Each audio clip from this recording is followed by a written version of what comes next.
आप कतई मत समझना कि हम झूठ बोल रहे हैं या फेंक रहे हैं, और आप ऐसा भी मत समझना कि अंधे हैं और आंखें सेक रहे हैं। पूरे शहर की व्यवस्था चलाने वाले एसपी को तो दुनिया ने देखा है। पूरे शहर की व्यवस्था चलाने वाले एसपी को तो दुनिया ने देखा है। जो एसपी को चलाता है उस सरकार को देख रहे हैं।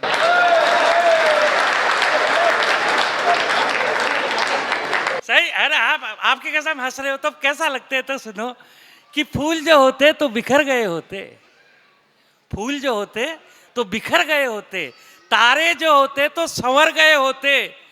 एसपी साहब पर परमात्मा की इतनी कृपा मीनल जी, इतनी सुंदरता में तो कई थाने सुधर गए होते।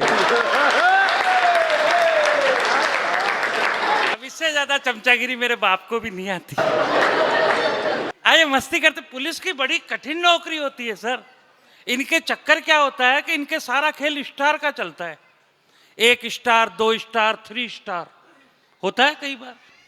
तो क्या होता है, 1 स्टार वाले को 2 स्टार को सलाम करना होता है, 2 को 3 को करना होता है, ये नियम है। अब एक दिन क्या हुआ मीनल जी, एक 2 स्टार कुएं में गिर गया। अब कुएं में आवाज दे बचाओ बचाओ बचाओ। अब पुलिस वाले को कौन बचाए? खैर उधर से एक कांस्टेबल आया 1 स्टार, उसने रस्सी डाली। अब उस 2 स्टार को ऊपर निकाला। वो जो ही मुंडेर पे आया उसने देखे 2 स्टार।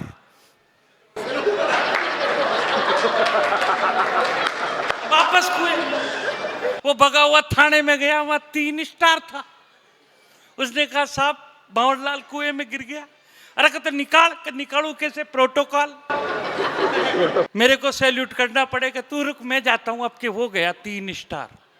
3 स्टार बाहर, 2 स्टार अंदर। अब उसने फिर डाला। अब वापस 2 स्टार आया। उसने सामने वाले को देखा, 3 स्टार। अब उसने तो पुलिस वालों की जिंदगी बड़ी खराब होती है साहब।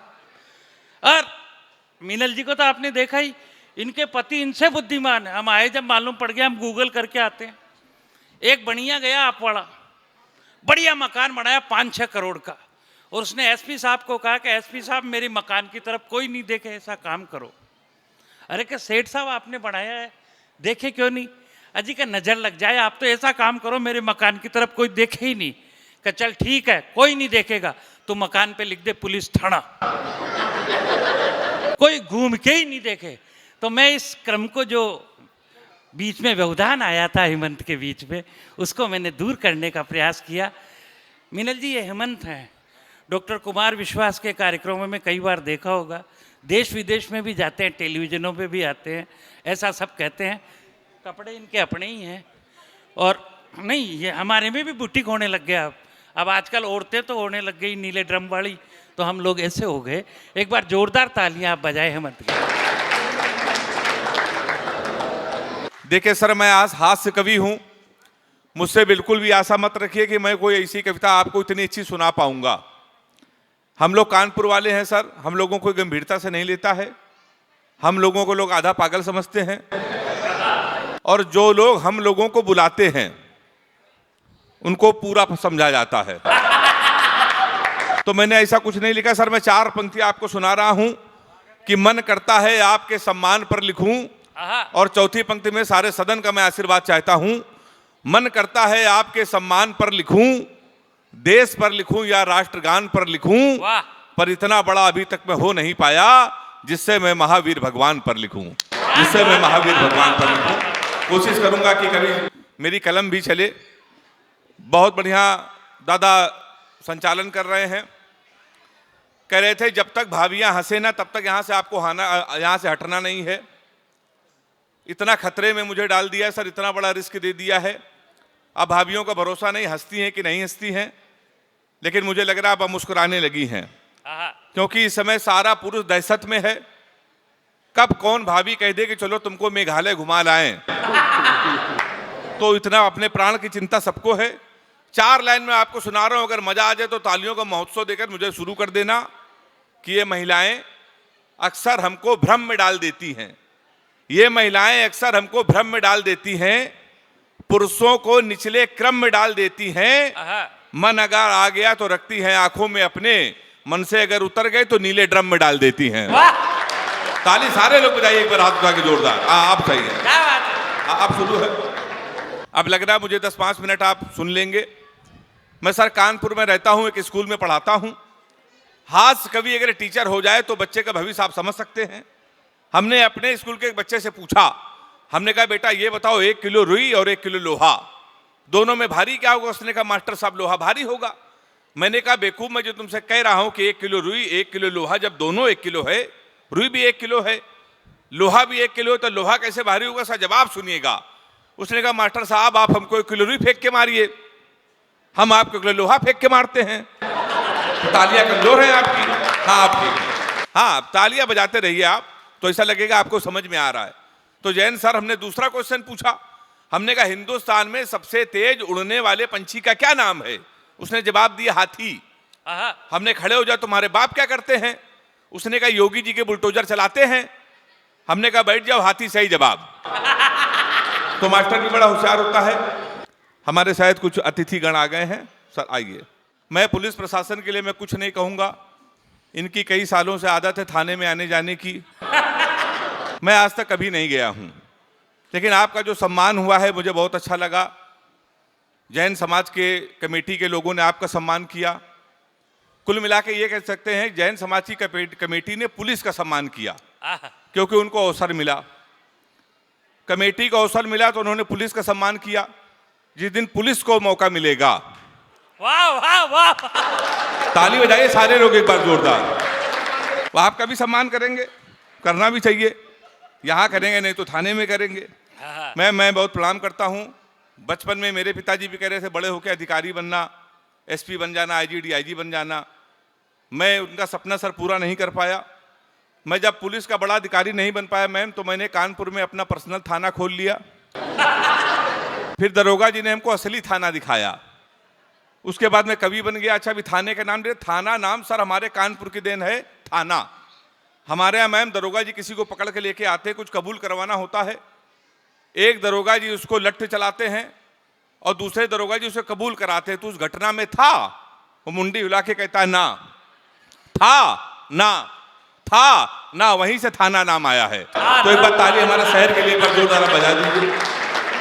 मैं 10-5 मिनट आपके बीच में रहूंगा। देखिए महिलाएं बहुत सारी आई हैं, मैं प्रणाम करता हूँ। हमारी बहनें बैठी हुई हैं, जितने पति भी हैं अपनी पत्नियों को लेके आए हैं, मैं उनको सैल्यूट करता हूँ। इनको आप कभी सम्मेलन में लेके आइए, चारों धाम की यात्रा कराइए। जैन साहब इनके साथ कभी शॉपिंग मत करना, जीवन भर रोएंगे मैं रो रहा हूँ। 3 दिन पहले हमारी पत्नी ने हमसे कहा कि चलो रोज को इस टीवी में उस टीवी में तुम्हें कुछ कपड़े दिला लाएं। एक शॉपिंग मॉल में ले गई, दुकान वाला आया 10-12 शर्ट लेके। हमारी पत्नी ने हमसे पूछा नीली वाली शर्ट कैसी है? अब जितने भी पुरुष हैं अपने सीने पर हाथ रख के कसम खाएं, अगर आपकी पत्नी आपसे पूछ ले ये चीज कैसी है, तो आपको डर के मारे कहना पड़ेगा अच्छी है। कहना पड़ेगा ना सर? हाँ में हाँ मिलानी पड़ेगी। हमसे कहने लगी नीली वाली शर्ट कैसी है? हमने कहा नीली वाली अच्छी है। कहने लगी 2 ले ले। हमने कहा 2 ले लो। कहने लगी 2 ज्यादा हो जाएगी। हमने कहा 2 ज्यादा हो जाएगी। कहने लगी लेकिन आगे काम आएगी। तो हमने कहा आगे काम आएगी। कहने लगी लाल वाली खिलेगी। हमने कहा लाल वाली खिलेगी। कहे पीली वाली का कोई जवाब नहीं। हमने कहा पीली वाली का कोई जवाब नहीं है। कहले हरी वाली में तुम देवानंद लगोगे। हमने कहा हरी वाली पे देवानंद लगेंगे। बोली हरी वाली पसंद है? हमने कहा पसंद है। उसने कहा भाई हरी वाली शर्ट पसंद है, पैक करा दो। हरी वाली शर्ट पैक करा के आए, पहली धुलाई में हरी वाली ने कलर छोड़ दिया। अब वो बेलन लेके हमारे पास आई, कहने लगी मैं 3 घंटे से कह रही थी लाल वाली ले लो। ताली सारे लोग हो जाओ नहीं, हाथ यहीं रहेगा हमारा। तो मैं बहुत प्रणाम करता हूं। तो सर अगर हम लोग जितने भी ये पति बैठे हैं अगर अपनी पत्नियों से झूठ ना बोलें तो घर में खाना नसीब नहीं है। लेकिन सुधीर सर, हिंदुस्तान में केवल एक महापुरुष ऐसे थे जिन्होंने अपनी पत्नी से कभी झूठ नहीं बोला, राजा हरिश्चंद्र। क्योंकि उनकी पत्नी ने 3 बातें कभी नहीं पूछी। मैं कैसी लग रही हूं, फोन किसका था, कहां से आ रहे हो। 3 बातें आपसे भी नहीं पूछी जाएंगी तो आप भी नहीं झूठ बोलोगे। तो एक बार ताली जोरदार बजा दीजिए। तो मैं बता चुका हूं सर, मैं उसी कानपुर का हूं। हमारा शहर बहुत अद्भुत है। मैं लाफ्टर शो की जब शूटिंग करने गया सोनी चैनल में, वहां से लौट कर आया तो मेरी घड़ी खराब। मैंने जीवन का सबसे बड़ा पाप ये किया कि कानपुर वाले से टाइम पूछ लिया। हमने कहा भैया टाइम क्या हो रहा है? तो हमसे कहने लगा ऐसा गुरु तुरंत यहां से निकल लो, टाइम बहुत खराब है। हमारे मुंह बिल्कुल मत लगना, नहीं तो तुम्हारा टाइम भी खराब हो जाएगा। वाह, तो हमने कहा टाइम ने बता दो, ये बता दो तेरा मूड क्यों खराब है। उसका जवाब सुनना, सारे लोग ताली बजाना। हमने कहा तुम्हारा मूड क्यों खराब है। उसने कहा भाई साहब, एक लड़की से केवल हमने इतना कहा कि बड़ी कमजोर है, कुछ खाया कर, वो हमारा 50,000 रुपए खा गई। तुम साले हमारे मुंह लगे हुए हो, हमारे मुंह बिल्कुल मत लगना, बहुत भरे बैठे हैं। तो हमने कहा ऐसा क्या हुआ। कहने हुआ कुछ नहीं भाई साहब, एक लड़की के चक्कर में 5 साल से लगे थे। हम समझते थे हमसे प्यार करते, मुझसे प्यार करते हैं, हम उसको दुनिया की सबसे मर्यादित, सबसे संस्कारित लड़की समझते थे। तो इसमें हुआ क्या। कहने हुआ कुछ नहीं, हमारे नगर निगम का चुनाव चल रहा है, उसको मिल गई है पार्षद की टिकट। पूरे शहर में होल्डिंग लगी है, युवा दिलों की धड़कन पुष्पा पाल। तुम हमसे टाइम पूछ रहे हो। लोग तो नारा लगा रहे हैं, मोहर मारो तान के पुष्पा को पहचान के। कल एक लड़का कान में नारा लगा रहा था, इस बार ताली बजाना, लैया बड़ी करारी है, पुष्पा पाल हमारी है। हाँ, थोड़ी बहुत तालियां आप आ गई हैं, इतने में हमारा काम चल जाएगा। तो सर मैं उसी कानपुर से आया हूं, उत्तर प्रदेश का रहने वाला हूं। लोग बड़ी तुलना करते हैं, कहे यार तुम्हारे उत्तर प्रदेश के लोग कितने आलसी हैं, कितने नकारा हैं। अभी नीरज चोपड़ा ने जब स्वर्ण पदक जीता भाला फेंकने में, तो हमारे गौरव भाई वीर रस के कवि है, कहेंगे हेमंत भाई अगर यही भाला पाकिस्तान में फेंक दिया जाए, पाकिस्तान तो खत्म। हमने कहा इसमें हिंदुस्तान की बेइज्जती है, भाला इतना बड़ा, पाकिस्तान इतना बड़ा। 4 लाइनें मैंने पाकिस्तान को निपटा दिया है। अगर वो निपट गया हो तो ताली बजा के आप बताना कि मैंने सही निपटाया। कपड़े जिस पे टंगते हैं वो कीली फेंक के मारेंगे, कसी हुई ना मिल पाई तो ढीली फेंक के मारेंगे। जो भाला फेंका नीरज ने वो चीन की खातिर रखा है, पाकिस्तान तुमको तो हम तीली फेंक के मारेंगे। अब आपकी तालियां आ गई।